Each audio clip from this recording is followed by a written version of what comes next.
आज की कहानी पेरिस यानी फ्रांस की गलियों में हमें ले जाती है, जहां हम एक ऐसे कातिल से मिलते हैं जो एक खतरनाक शूटर है, जिसे हम जॉन कहेंगे। जॉन इस वक्त एक मिशन पर है, एक ऐसे टारगेट को मारना जो खबरों के मुताबिक ठीक उसके सामने वाली होटल के एक कमरे में आने वाला है। जॉन पिछले 5 दिनों से एक खाली इमारत में कमरा किराए पर लेकर बेसब्री से उसका इंतजार कर रहा है, ताकि वो दूर से ही अपने निशाने को ढेर कर सके। जॉन कोई आम अपराधी नहीं, बल्कि एक बेहद प्रोफेशनल किलर है, जो अपनी बारीकियों, साफ सुथरे काम और कड़े डिसिप्लिन के लिए जाना जाता है। इस बात का सबूत है कि 5 दिन बीत जाने के बाद भी जब टारगेट का कोई नाम ओ निशान नहीं है, वो अभी भी उसके इंतजार में खड़ा है। खैर, जॉन ने अपने हाथ पर एक ऐसी घड़ी पहनी है जो उसकी दिल की धड़कन को मापती है, और ये उसके लिए बेहद जरूरी है, क्योंकि एक परफेक्ट शॉट के लिए अपने शरीर की जानकारी को जानना और उस पर काबू पाना जॉन के लिए बहुत मायने रखता है। पिछले कई सालों से इस खतरनाक काम में होने के बावजूद जॉन ने आज तक न कोई गलती की है और न ही वो कभी पकड़ा गया है। यहाँ तक कि पुलिस भी आज तक उसके किसी मिशन को ट्रेस नहीं कर पाई है। जॉन का लगातार घंटों बस चुपचाप बैठकर टारगेट का इंतजार करना। जाहिर है ये काम उन लोगों के लिए बिल्कुल नहीं है जो जल्दी परेशान या बोर हो जाते हैं, क्योंकि ऐसे कामों के लिए इंसानों के अंदर पत्थर जैसा सब्र की जरूरत होती है, जो सिर्फ कुछ खास लोगों के पास होता है। जॉन खुद मानता है कि वो कोई खास या मामूली इंसान नहीं है, बस उसका फोकस, जिम्मेदारी और इरादा दूसरों से अलग है। खैर, जॉन बीच बीच में अपने शरीर की अकड़न दूर करने के लिए योगा करता है और बोरियत मिटाने के लिए किशोर कुमार के गाने सुनता है। आखिर वो भी एक इंसान ही है, जिसे थकान और बोर महसूस होती ही होगी। इसी तरह काफी समय बिताने के बाद वो जानबूझकर एक जर्मन टूरिस्ट का हुलिया बनाता है और खुद खाने के लिए बाहर जाता है। और उसने अपना हुलिया इसलिए बदल लिया था क्योंकि पेरिस के लोग जर्मन टूरिस्टों से बात करना कम पसंद करते हैं, और यही चीज उसकी पहचान छुपाने में मदद करती है। इससे साफ पता चलता है कि जॉन ने हर छोटी से छोटी चीज को बहुत बारीकी से प्लान किया है, यहाँ तक कि ब्रश करने या हाथ मुंह धोने के बाद वो वॉश बेसिन पर एक खास लिक्विड स्प्रे करता है, ताकि उसके डीएनए का एक भी कतरा वहां न बचे और पुलिस के लिए उसे ढूंढना नामुमकिन हो जाए। 5वीं रात जॉन को ऐसा महसूस होता है कि शायद टारगेट आज भी नहीं आएगा, इसलिए वो थोड़ी देर सोने का फैसला करता है। लेकिन जब उसकी आंख खुलती है तो वो देखता है कि सामने वाले कमरे में सफाई चल रही है। ये इस बात का इशारा था कि टारगेट बस आने ही वाला है। जॉन तुरंत अपनी लंबी दूरी वाली स्नाइपर को 8x लगाकर तैयार करता है। तभी सामने वाले कमरे में एक औरत दाखिल होती है, जो शायद टारगेट के मनोरंजन के लिए भेजी गई थी। इसी बीच जॉन अपनी आंखों को आई ड्रॉप से साफ करता है और मन को शांत रखने के लिए गाना चला देता है। आखिरकार टारगेट कमरे में दाखिल होता है। जॉन की उंगली ट्रिगर पर है, निशाना बिल्कुल सटीक है, लेकिन वो गोली नहीं चलाता। वो देखता है कि उसकी हार्ट बीट 101 पर है, इसलिए वो इंतजार करता है कि धड़कन ठीक 60 पर आ जाए, ताकि उससे रत्ती भर भी चूक न हो। थोड़ी देर शांत रहने के बाद जब उसकी हार्ट बीट नॉर्मल हो जाती है तो वो मौके पर ट्रिगर दबा देता है। लेकिन आज पहली बार जॉन अपने मिशन में फेल हो गया। बिना एक पल गंवाए उसने तुरंत अपना सारा सामान समेटा, और इससे पहले कि सिक्योरिटी गार्ड्स वहां पहुंचते वो तुरंत रफू चक्कर हो गया। 5 दिनों के लंबे इंतजार के बाद जॉन को इस कड़वी सच्चाई का सामना करना पड़ा कि सालों का पेशा भी हर बार कामयाबी की गारंटी नहीं देता। जॉन के चेहरे पर पहली बार घबराहट और तनाव साफ दिख रहा था। जब वो पुलिस की गाड़ियों से बचते हुए तेजी से भगा रहा था, कुछ दूर पहुंचते ही उसने सबूत मिटाना शुरू कर दिया। हेलमेट को भी नदी में फेंक दिया और अपनी दाढ़ी मूंछें पूरी तरह साफ कर ली और अपना पिस्तौल एक कूड़ेदान में डाल दिया। अपनी गलती सुधारने के बजाय जॉन ने पेरिस छोड़कर भागने में ही अपनी भलाई समझी। एयरपोर्ट पर सिक्योरिटी और कुत्तों को देखकर उसकी धड़कनें फिर बढ़ गईं, जिसकी वजह से उसे वापस टॉयलेट जाकर अपना चेहरा धोना पड़ा, ताकि वो खुद को शांत कर सके। ठीक उसी समय उसे उसकी एजेंसी का फोन आता है और उसे बताया जाता है कि क्लाइंट मिशन फेल होने की वजह से बेहद गुस्से में है, और उन्होंने जॉन को एक मौका भी दिया है कि किसी भी तरह वापस जाकर उस टारगेट को खत्म करे।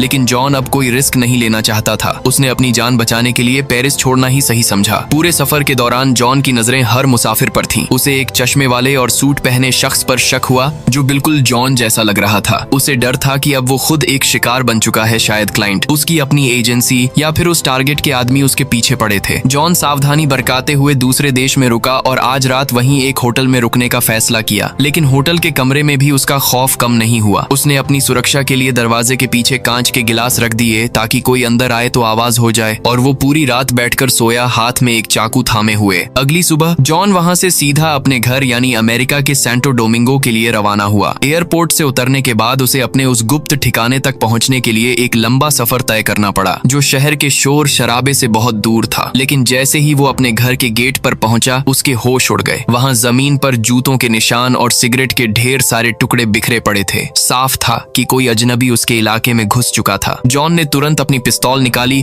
और अंदर की तरफ दौड़ गया। जॉन के होश उड़ गए जब उसने उसने देखा कि उसका घर पूरी तरह तहस नहस हो चुका था और हर तरफ खून के धब्बे बिखरे थे। उसे अपने घर या दौलत की चिंता नहीं थी, उसे फिक्र थी अपनी प्यारी पत्नी की जो अकेली थी। पुलिस से संपर्क करने पर पता चला कि उसकी पत्नी आईसीयू में भर्ती है क्योंकि किसी अनजान हमलावर ने उस पर जानलेवा हमला किया था। अस्पताल पहुंचकर जॉन का दिल दहल गया। उसकी पत्नी का चेहरा सूजा हुआ था और कई जगह टांके लगे हुए थे। वहां मौजूद जॉन के साले ने बताया कि हमलावर दो थे, एक मर्द और एक औरत, जो एक हरे रंग की टैक्सी से आए थे जिस पर पीले रंग का लोगो था, और उन्होंने धमकी दी थी कि अगर उसकी पत्नी ने सच नहीं उगला तो वो उसका इससे भी बुरा हाल करेंगे। जब जॉन की पत्नी को होश आया तो उनकी खामोशी ने सब बयां कर दिया। वो जॉन के असली काम के बारे में जानती थी, लेकिन उसने अपनी जान जोखिम में डालकर भी जॉन की पहचान गुप्त रखी।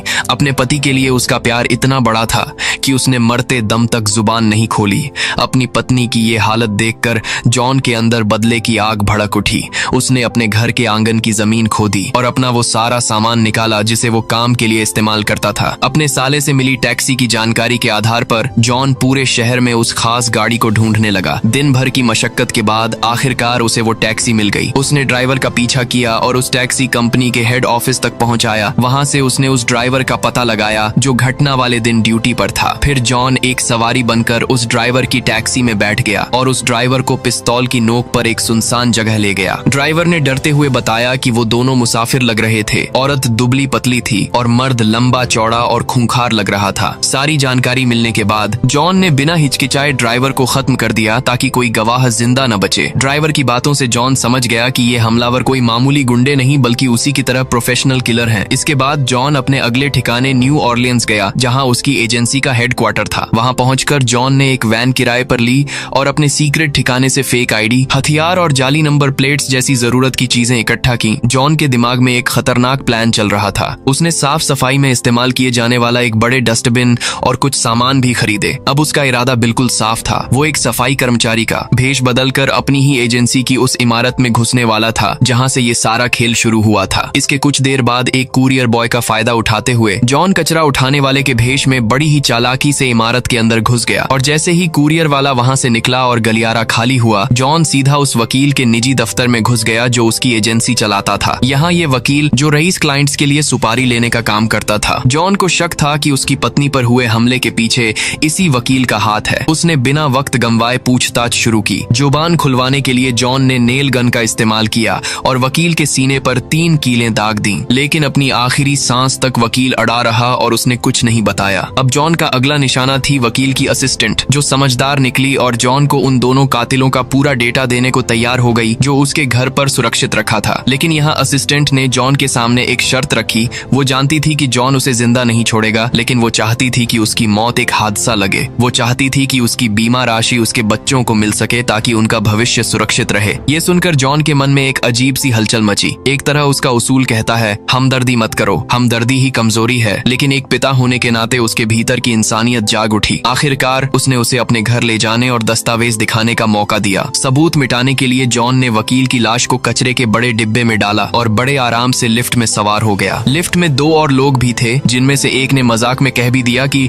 कहीं इस डिब्बे में कोई लाश तो नहीं। उसे क्या पता था कि उसका मजाक हकीकत था। असिस्टेंट के घर पहुंचकर जॉन ने वो कागजात हासिल कर लिए। अपना वादा निभाते हुए जॉन ने सीढ़ियों के पास ही असिस्टेंट की गर्दन तोड़ दी ताकि उसकी मौत गिरकर हुई एक दुर्घटना लगे। इसके बाद जॉन ने वकील की लाश को ठिकाने लगाने के लिए दूसरे शहर निकल गया, जहां उसने सबूतों को समंदर में फेंका और वकील की लाश को एक सुनसान पुल के नीचे डाल दिया जहां पुलिस का पहुंचना नामुमकिन था। अब जॉन का अगला पड़ाव था फ्लोरिडा, जहां उन 2 हमलावरों में से एक रहता था। वहां पहुंचते ही जॉन ने देखा कि वो आदमी बिल्कुल वैसा ही था जैसा टैक्सी ड्राइवर ने बताया था, लंबा चौड़ा खूंखार चेहरा और साथ में एक खूंखार पिटबुल कुत्ता। जॉन ने सही वक्त का इंतजार किया और जैसे ही आधी रात हुई और वो आदमी गहरी नींद में सो गया, जॉन अपनी पिस्तौल लेकर अंदर घुस आया। लेकिन जैसा उसने सोचा था, काम उतना आसान नहीं रहा। जैसे ही जॉन हमला करने वाला था, उस खूंखार आदमी ने पीछे से उसे दबोच लिया। अब उन दोनों के बीच एक भयानक और खूनी लड़ाई शुरू हो चुकी थी। ताकत और शरीर की बनावट के मामले में भले ही जॉन उस खूंखार हमलावर से कमजोर पड़ रहा था, लेकिन जॉन के पास उससे भी बड़ा हथियार था। उसका शांत और तेज दिमाग, जॉन की फुर्ती और टैक्टिक्स के कारण वो आदमी बुरी तरह घायल हो गया, लेकिन अपनी आखिरी जान तक वो फिर से उठ खड़ा हुआ। हालांकि जॉन की सूझबूझ के आगे उसकी एक न चली और जॉन ने उसे मार दिया। लेकिन जैसे ही जॉन का काम पूरा हुआ, उस आदमी का पालतू पिटबुल कुत्ता अपने मालिक की मौत का बदला लेने के लिए जॉन की ओर झपटा। जॉन ने तेजी तेजी से भागकर जाली का दरवाजा बंद किया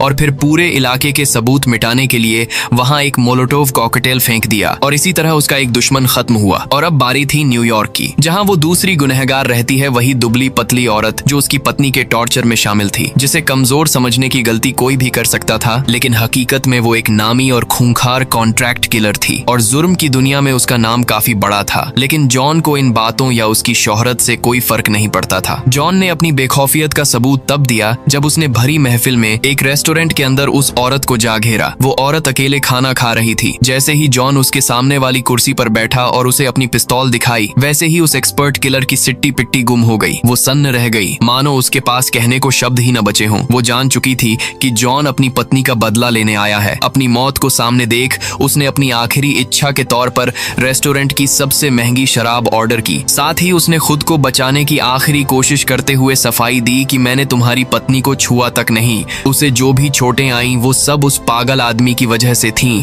क्योंकि उसका काम करने का तरीका ही क्रूर था। ऐसे ही वो गिड़गिड़ाती रही, लंबी चौड़ी बातें बनाती रही, लेकिन जॉन पत्थर की मूर्ति की तरह चुप रहा। उसके चेहरे की खामोशी इस बात का सबूत थी कि अब बहुत देर हो चुकी है। जॉन उसे गन पॉइंट पर रेस्टोरेंट से बाहर एक सुनसान जगह ले गया। रास्ते में वो औरत अचानक फिसल गई और मदद के लिए हाथ बढ़ाया। एक पल को गन पॉइंट पर रेस्टोरेंट से बाहर लगा कि शायद जॉन को रहम आ जाए, लेकिन तभी जॉन को अपना वही पुराना उसूल याद आया, किसी पर भरोसा मत करो और दया मत दिखाओ। फिर जैसे ही उसने मदद के लिए हाथ बढ़ाया, जॉन ने बिना एक पल गनवाए उसके सिर में गोली मार दी। देखने में जॉन का ये कदम बेहद बेरहम लग रहा है, लेकिन ये उसका सबसे सही फैसला था, क्योंकि वो औरत उसे धोखा दे रही थी। उसके बाएं हाथ में एक छिपा हुआ चाकू था, जिससे वो जॉन पर वार करने ही वाली थी, लेकिन जॉन की सतर्कता ने उसे एक बार फिर मौत के मुंह से बचा लिया। दोनों हमलावरों का काम तमाम करने के बाद अब जॉन की नजर उस असली चेहरे पर थी जिसने इस पूरी मुसीबत को शुरू किया था, यानी कि उसका क्लाइंट, जो एक अमीर बिजनेसमैन था, जिसने अपने कारोबारी दुश्मन को रास्ते से हटाने के लिए जॉन को सुपारी दी थी। और ये चीज जॉन के लिए कोई नई बात नहीं थी। राजनीति से लेकर बिजनेस तक जॉन ने ऐसे कई घिनौने काम किए थे। उसे आज भी याद है जब उसने एक शख्स पर तेजाब फेंका था और आज तक पुलिस उसे छू भी नहीं पाई। खैर, जॉन सीधा क्लाइंट के आलीशान अपार्टमेंट पहुंचा, लेकिन वहां का दरवाजा एक स्पेशल डिजिटल कार्ड से खुलता था। जॉन ने जल्दबाजी नहीं की। उसने ऑनलाइन एक कार्ड डुप्लीकेटर मशीन मंगवाई